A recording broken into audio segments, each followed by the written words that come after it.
Mahal kong Maria Clara. Anak ko, hindi ka ba nagsasawang magbabasa sa mga sulat ni Crisostomo Ibarra? Hindi, Ama. Pwede akong mabuhay araw-araw na ito lang ang aking binabasa. Kanyang mga sulat para sa akin ay mga tinapay. Binubusog nito ang aking damdamin. Ama, kailan kaya siya ulit babalik? Anak ko, huwag ka sana mabibigla sa aking ibabalita. Ano iyon, Ama? Si Ibarra ay babalik na ng Pilipinas. Totoo po ba yan, Ama? Totoo po talaga, anak. Masaya-saya ko. Pero, Ama, kailan kaya siya babalik? Sa susunod pa na linggo. Maghahanda ako ng salo-salo para sa kanyang pagbabalik. O anak, huwag ka namang malungkot. Hindi po, Ama. Masaya ako. Masayang masaya. Masaya din ako para sa inyo, anak.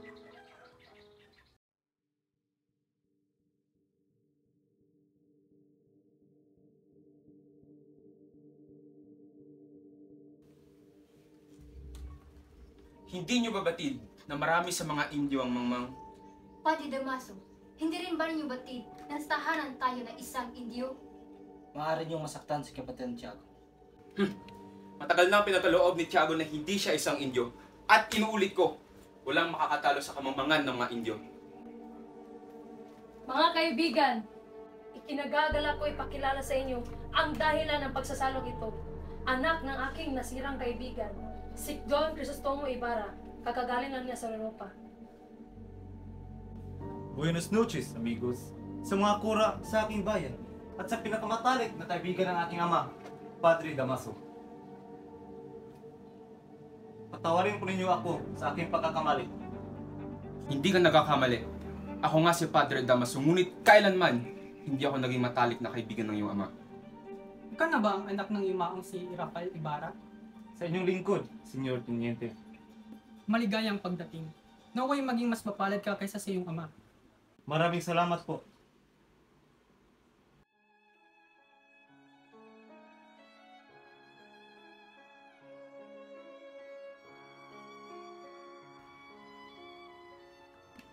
Nakahanda na po ang pagkain.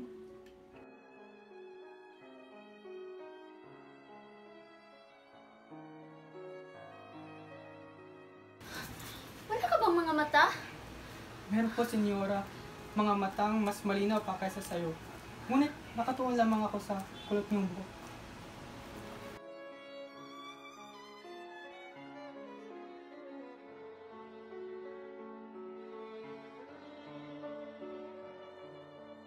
Senyor Ibarra, sa halos 7 taon niyong pamamalagi sa ibang bansa, anong pinakamahalagang bagay ang nakita mo noon?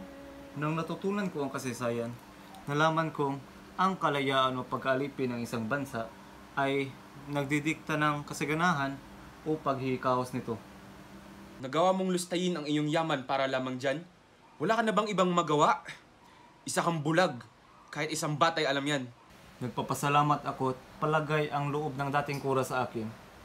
Pagpaumanin ninyo ako, kakagaling ko lamang sa mahabang biyahe at may aasikasuhin pa ako bukas. Para sa Espanya at Pilipinas. Huwag ka munang umalis. Darating pa si Maria Clara. Bibisitahin ko po siya bukas. Sa ngayon ay may importante mo na akong gawin. Nakikita na ninyo, ganyan ang nangyayari sa mga batang pinapadala sa Europa. Nagiging mayabang at mapagpataas.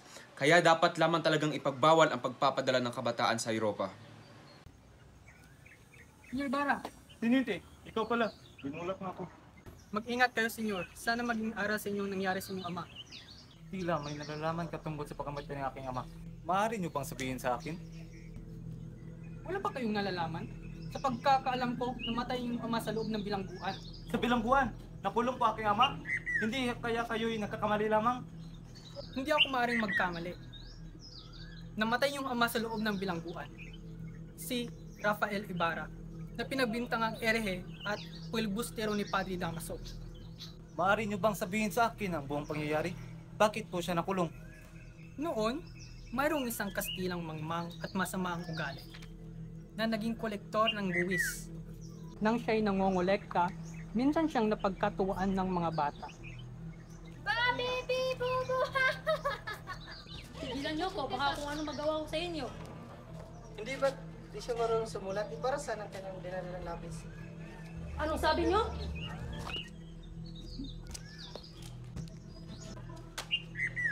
Ikaw, anong sabi mo? Nagbibiro lamang ako. Bitawan mo siya! Hindi ko mapapayagang saktan niyo ang mga bata. Sa kasamaang palad ay ilang minuto lamang namatay ang kolektor. Dahil dito'y hinuli ang iyong ama at kunulong. Tinakwil siya ng lahat at pinagbintangan ng kung ano-ano dahil sa kabiguan niyang makalaya. Nasira ang kanyang kalusugan at sa bilingguan siya namatay. Bakit kaya wala pa siya?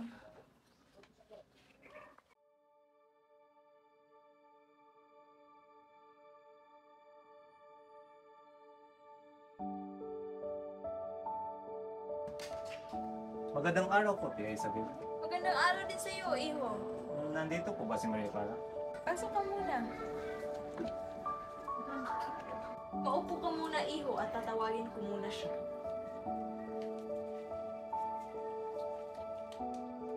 Maria Clara?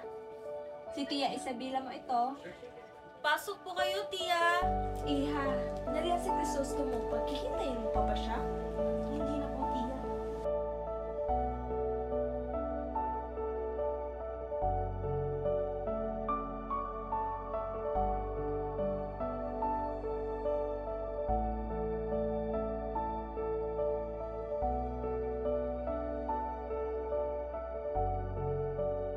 Hindi pa rin kumukupas ang iyong ganda, Maria Clara.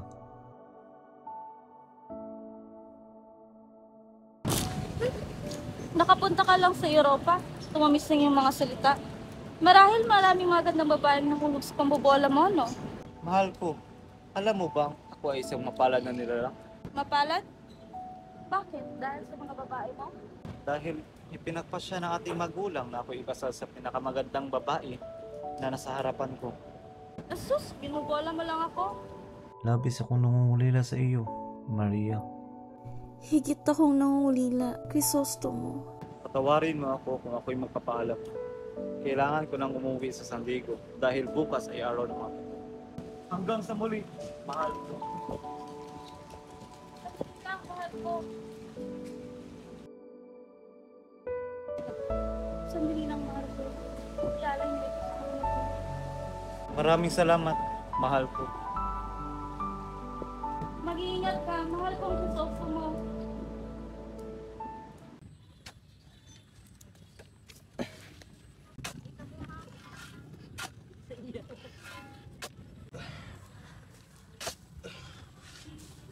Sinusunod mo ba mga utos nila? Tumigil ka na nga kakatanong at maghukay ka na dyan. Ayoko na. Ayoko na mahukay. Saan ba? Sa likod po ng malaking krus, senyorito. Dito ba? Ngunit, hindi rito ang natatandaan ko. Sandali lamang po at ipagtatanong ko. Alam mo ba kung saan nakatirik ang malaking krus dito? Yung malaking krus na yon, matagal ko nang sinunog. Ano? Bakit mo ginawa iyon? Napag-utusan lang ako ng malaking kura. At anong ginawa mo sa bangkay? Sinabihan ako ng malaking kura na dalhin ko daw yung bangkay sa libingan ng mga incheck. At ginawa mo naman? Huwag po kayong magalit, senyor. Maulan po at mabigat yung bangkay. Kaya, itinapon ko na lang yun sa ilog. Itinapon? Isang kabaliwan ang ginawa mo.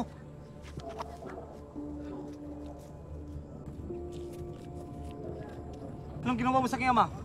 Nagkakamali ka. Wala akong ginawa sa... Anong wala? Hindi ako. Tinitiyak ko sa iyong hindi ako. Kundi si Padre Damaso.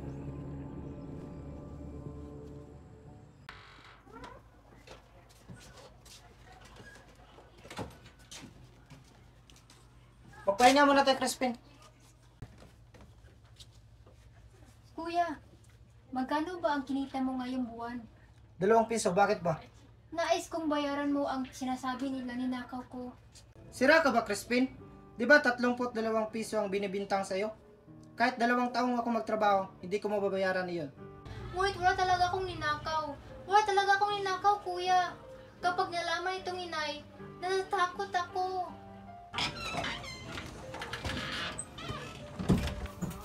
Basilio, alam mo ba may utang ka 2 real dahil sa hindi tamang pagpapatugtog ng kampana? At ikaw rin, Crispin, hindi ka pa pwedeng umuwi hanggang hindi mo isinasauli yung ninakaw mo. Uy, wala pa talaga ako ang ninakaw. Magsisinungaling ka pa. Wag po.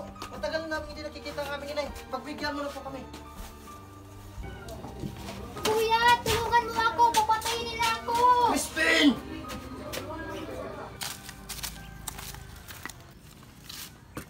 Marahil ay gutom na ang mga anak ko.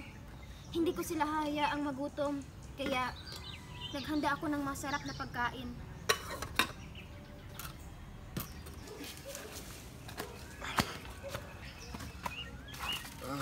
May makakain na ba?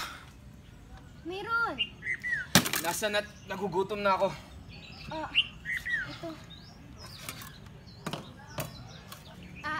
Oo, narito na.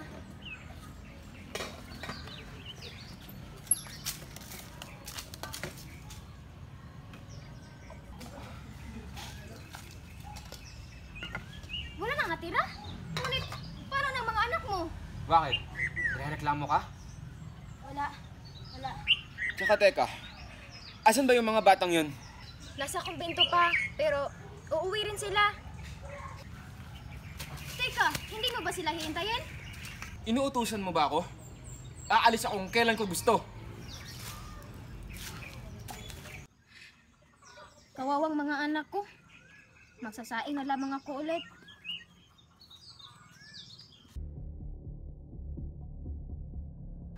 Inay, gising pa po ba kayo? Anak! Basilio! Anong nangyari sa'yo? Bakit ka sugatan? Bakit ka umiyak? Anong nangyari kay Crispin? Nasaan siya? Naiwan po siya sa konbento. At hindi po siya pwedeng umalis doon at dahil ang pagbintangan siya nagnakaw. Ano? Inakusahan ang mabait kong si Crispin? Dahil ba sa mahirap lang tayo? Kailangan natin magdusa? Halika, ito. Ito ang kanin at tawilis. Kumain ka, anak ko. Diyos ko, ano bang gagawin ko?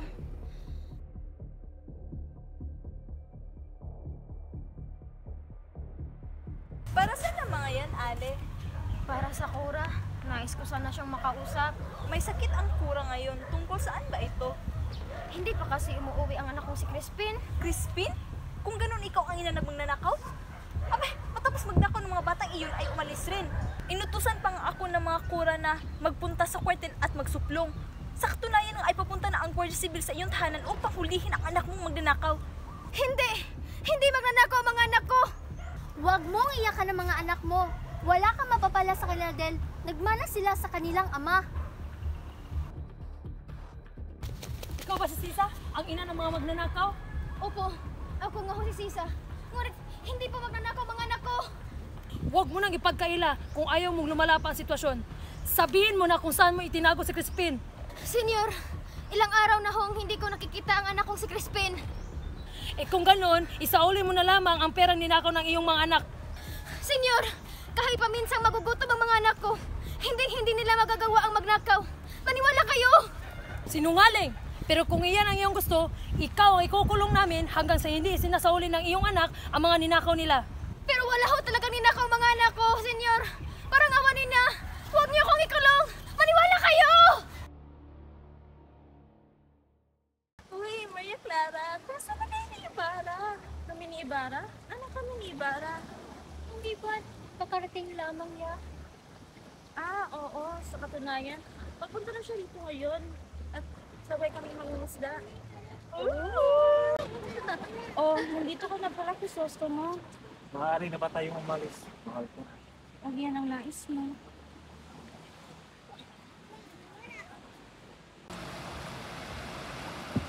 Senyorita Maria Clara, saan po niyo gustong pumunta?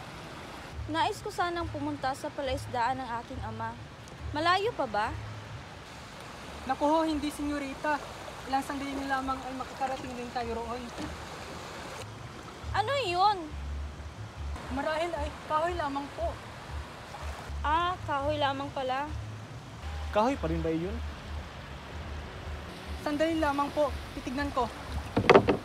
Isang buhaya! May buhaya! Kaya pala nauubos ang mga isda sa ilog.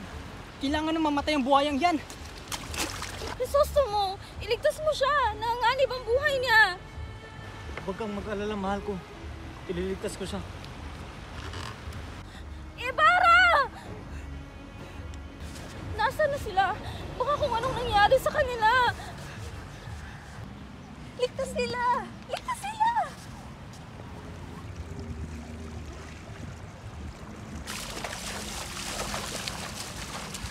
Maraming salamat ho sa pagligtas ng buhay ko, Senyor Ibarra. Bahalang araw, sa panahon ng kanyang kailangan niyo ng tulong, handa ako kayong tulungan. Ibarra! Elian! Isa kang tunay na bayani, Ibarra. Mabuhay ka.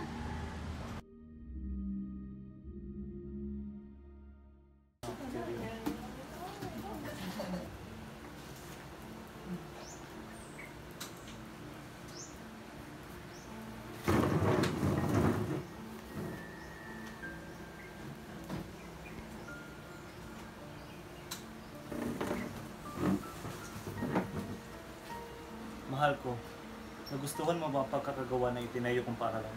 Siyempre naman, mahal ko. Hindi man lang niya pinansin ang aking pagdating.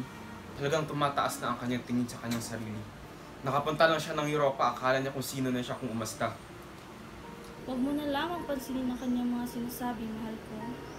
Kung alam mo lamang kung gaano ako nagtitimpi sa kurang yan. Katulad lamang siya ng kanyang ama. Akalain mo disente, ngunit hindi marunong sumunod sa batas ng simbahan. Patawarin mo ko, Maria Clara, pero hindi ko na ito matitiis pa. Tama lamang na siya'y pinarusahan na mamatay sa kulungan. Crisostomo! Mahayaan ko kayong insultuhin ako. Ngunit, wag na wag niyong babastusin ang alaala na kay ama. Huwag mo nasniling ka, Ibarra! Alagad ng Diyos na kinakalaban mo! Crisostomo, huwag mo gawin yan! Crisostomo, pakiusap. Alang-alang lamang sa akin. Huwag mong saktan si Padre Damaso! Maria Clara, kung hindi naman kita mahal, baka nakita niyong may dugo ba talagang dumaloy sa ugat ng taong yan. Crisostomo! Sana'y di magwaliw ang dati kong araw ng munti pang bata sa piling ni nanay. Guardia Sibil, Bakit po, senyora? sino yung kumakanta? Siya po, ang baliw. Dalhin mo nga siya rito. Masusunod po, senyora.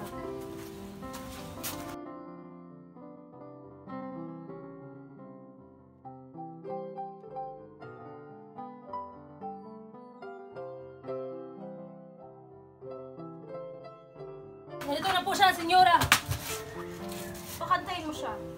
Hoy, baliw! Umawit ka! Awit na! Awit na! Sana'y di magwaliw ang dati kong araw. Mahusay! Guardia Sibil, maaari ka nang umalis. Masusunod po, senyora. Hoy, baliw! Baliw? Sino yung baliw? Baliw? Hoy, sumayaw ka! Sumayaw? Sumayaw ka! Gayahin mo ako!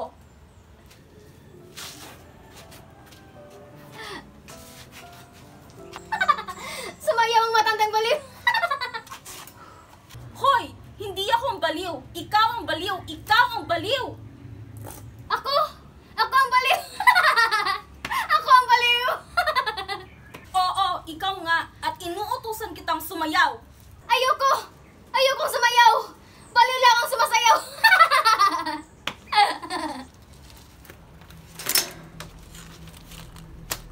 Sabing nang ikaw ang baliw! Baliw! Aray! Talaga Aray! baliw! Baliw! Ikaw ang baliw! Baliw! Konsolasyon! Ikaw ang baliw! Anong ginagawa mo? Bitawan mo ako! Tuturuan ko ng leksyon ng isang baliw na ito! Tumigil ka nga! Hindi ka na naawa. Masira ka rin talaga, ano? Dugo! Basilio! Crispin! Ang mga anak ko!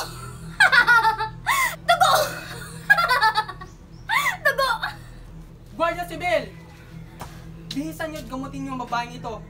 At bukas, dalhin niyo siya sa bahay ni Crisostomo Ibarra.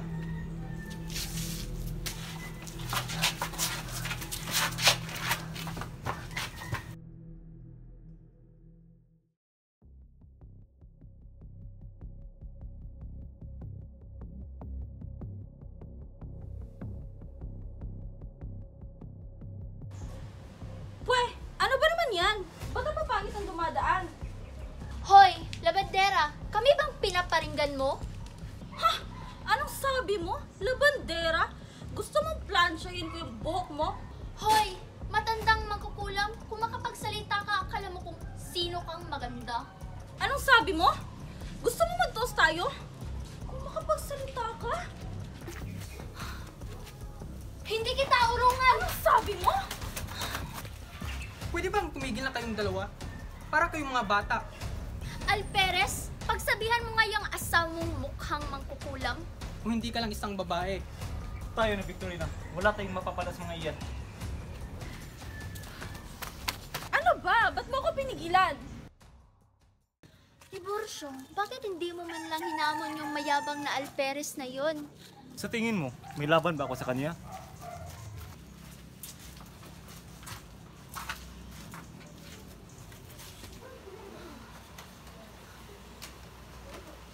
Ikaw, Alfonso, binabalaan kita. Kapag hindi mo sila hinamon, hindi ka makakasal ka Maria Clara at malaman ng lahat ang tunay mong pagkatao.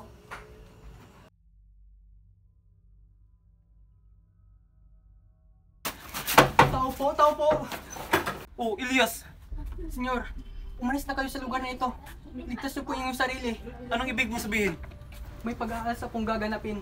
At kayo ang tinuturo na pasimuno nito. Hindi ko po alam kung sino ang may pakana nito, senyor. Ano pa bang dapat kong gawin? Ihandaan niyo po inyong mga papeles at sunugin yung mga ito. Magtungo kayo kahit saan para hindi kayo masundan. Alam kong mahirap lang basta-basta na lamang umalis sa bayan ito. Ngunit wala na pong ibang paraan. Maraming salamat, kaibigan. Walang anuman po, senyor.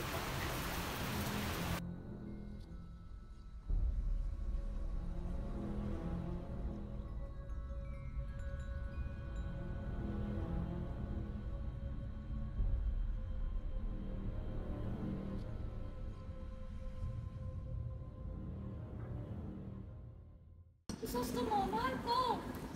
Mahal ko. Tinulungan ako ni Elias makatakas.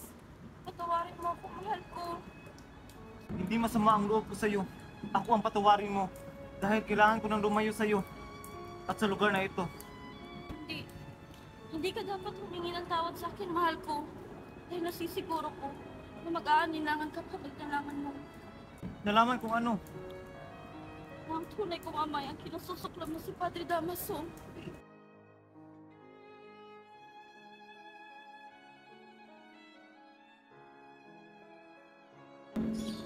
Paalam, Maria Clara.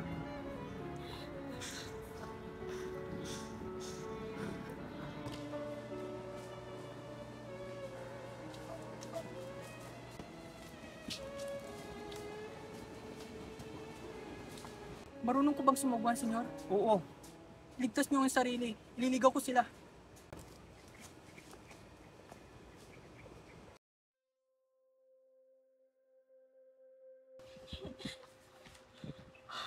Hindi ito maaari. Mahal kong Crisostomo, hindi. Anong nangyayari sa'yo, anak? Tingnan mo, Ama. Patay na si Crisostomo. Masaya na po ba kayo? Anong ibig mo sabihin? Patay na si Crisostomo, Ama. Ang pinakamamahal ko, Ama, si Crisostomo. Patay na siya. Ngunit, Tanging si Ibarra lang ang aking pinakamamahal. Hindi ko mahal si Alfonso at hindi ako magpapakasal sa kanya. ngunit anak, Hindi, Ama, hindi maaari. Kung itutuloy niyo pa rin ang pagpapakasal sa aming dalawa ni Alfonso, magpapakamatay ako. patawarin mo ko, Ina.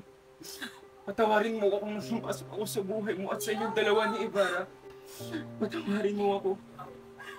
Ama, patawarin mo ako. Magmumungha na lamang ako. Kung ngayon ang iyong kagustuhan, anak. Diyos ko. Ito na po ang parusa sa lahat ng aking nagawa. Basilio! Anak ko! Inay! Sino ka? Ako po ito, si Basilio, ang anak mo. Anak! Hindi kita kilala! Hindi kita anak!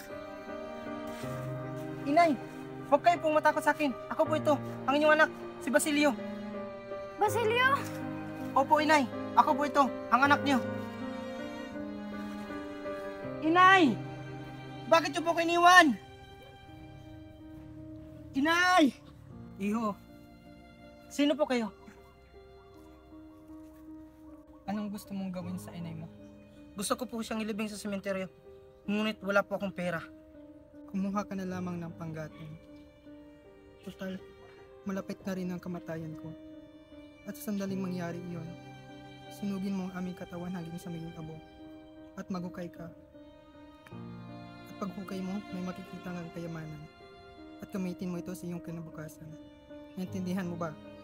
Opo, Ginoo. Naiintindihan ko.